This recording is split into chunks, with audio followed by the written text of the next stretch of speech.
विद्या से आदर प्राप्त होता है।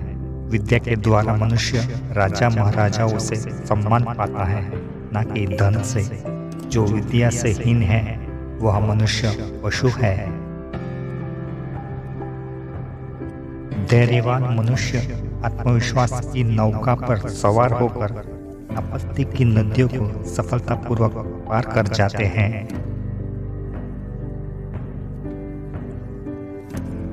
आलस्य मनुष्य का सबसे बड़ा शत्रु है। उद्यम सबसे बड़ा मित्र, और उद्यम के साथ रहने वाला कभी दुखी नहीं होता। सज्जन स्वयं ही दूसरे के हित के लिए उद्यम करते हैं। उन्हें किसी के द्वारा याचना की प्रतीक्षा नहीं होती।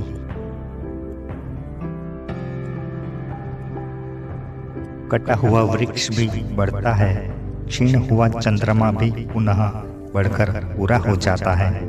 इस बात को समझकर संत पुरुष अपनी विपत्ति में नहीं घबराते।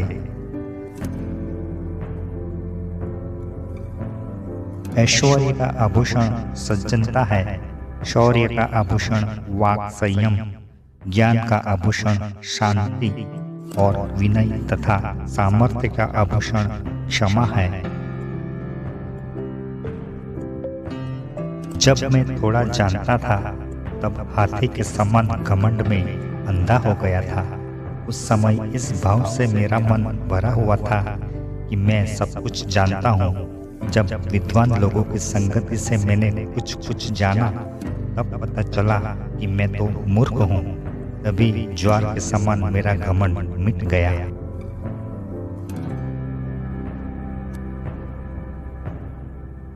जब तक शरीर स्वस्थ है, इंद्रियों की शक्ति क्षीण नहीं हुई है तथा बुढ़ापा नहीं आया है, तब तक समझदार को अपने हित साध लेने चाहिए।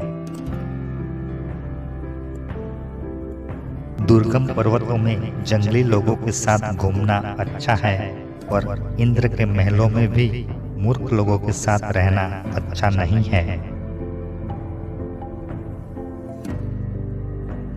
एक मूर्ख व्यक्ति को समझाना आसान है, एक बुद्धिमान व्यक्ति को समझाना उससे भी आसान है। लेकिन एक आधे अधूरे ज्ञान वाले इंसान को मनुष्य तो क्या स्वयं ब्रह्मा जी भी नहीं समझा सकते, क्योंकि अधूरा ज्ञान मनुष्य को घमंडी और तर्क के प्रति अंधा बना देता है। जिसके पास ना विद्या है, ना तप है, ना दान है, ना ज्ञान है, ना शील है, ना गुण है और ना धर्म है, वे मृत्यु लोक पर भार होते हैं और मनुष्य रूप तो है पर पशु की तरह चरते हैं। निकृष्ट व्यक्ति बाधाओं से डर के काम शुरू ही नहीं करते। मध्यम प्रकृति वाले कार्य का प्रारंभ तो कर देते हैं, किंतु विघ्न उपस्थित होने पर उसे छोड़ देते हैं। इसके विपरीत उत्तम प्रकृति के व्यक्ति बार बार विघ्नों के आने पर भी काम को एक बार शुरू कर देने के बाद फिर उसे नहीं छोड़ते।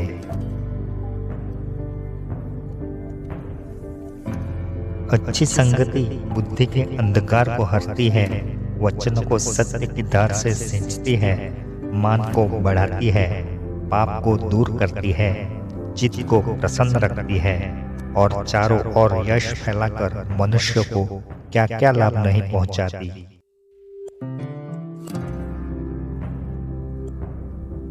इस विश्व में स्वर्ण, ज्ञान और पृथ्वी का दान देने वाले सुलभ हैं, लेकिन प्राणियों को अभय दान देने वाले इंसान दुर्लभ हैं।